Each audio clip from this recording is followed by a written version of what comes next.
వాడి చావు చూడాలి, అదే నా లక్ష్యం. అమ్మా నాన్నల చితికి నిప్పంటించి ఊరొదిలి పారిపోయానే భయంతో. ఆ గాలి బ్రదర్స్ ఆగడాలు తట్టుకోలేక పారిపోయాను. ఎక్కడికో ఎందుకో గమ్యం ఏంటో తెలియని ప్రయాణం. అలా పరిగెడుతూ పరిగెడుతూ నాకేమాత్రం పరిచయం లేని ముంబైకి వెళ్లి చేరుకున్నాను. ఆ మహానగరం చేరుకున్నాక ఆకలి కడుపుతో ఉన్న నాకు ఒక కేక వినిపించింది. ఓ చావు కేక.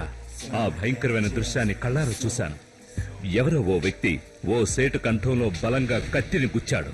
రక్తపు మడుగులో కొట్టుకుంటుంటే అతన్ని పట్టించుకోకుండా ఆ సేటు దగ్గరున్న డబ్బుని నగల్ని తీసుకొని వెనక్కి తిరిగి చూడకుండా పారిపోయాడు. ఆ సంఘటన నా మనసులో భయాన్ని కలిగించలేదు, నాకు కొత్త దారిని చూపించింది. మాఫియా ముఠాలతో సంబంధాలు ఏర్పరచుకొని ఆ మహానగరంలో ఓ పెద్ద డాన్ గా అవతరించాను. ఇప్పుడు స్విస్ బ్యాంకులో కోట్ల కొద్ది నల్ల డబ్బును దాచిపెట్టి ఇక్కడికి రావడానికి కారణమేంటో నీకు ఎన్నోసార్లు చెప్పాను. ఆ గాలి కుటుంబం మొత్తం నా చేతిలోనే అంతమవ్వాలి, అదే నా ఆశ. కొట్టవరా దెబ్బ. నువ్వేరా సరైన మగాడివి.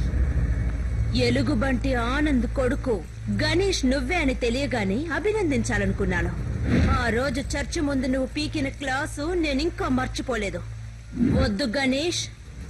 నీకన్నీ నీ అబ్బాయి ఎలుగుబంటి ఆనంద గుణాలు వచ్చాయిరా. రౌడీ కొడుకు రౌడీయే అవుతాడు. ఈ శకుని మామ దగ్గర చేరావుగా, ఏదో ఒక రోజు నువ్వు వీడి కుట్రలోనే చేస్తావు. ఆయన మీద చెయ్యేస్తే షూట్ చేస్తాను.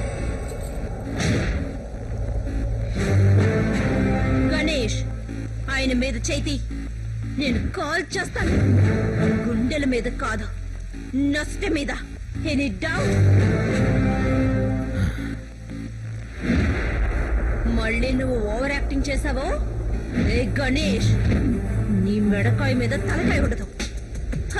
వెళ్ళిరానా బ్రదర్?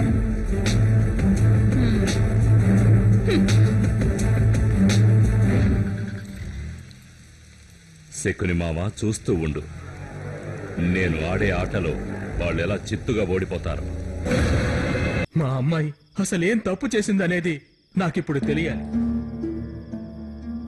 మా అమ్మాయి జీవితంతో ఇలా ఎప్పుడూ ఆడుకోవద్దు.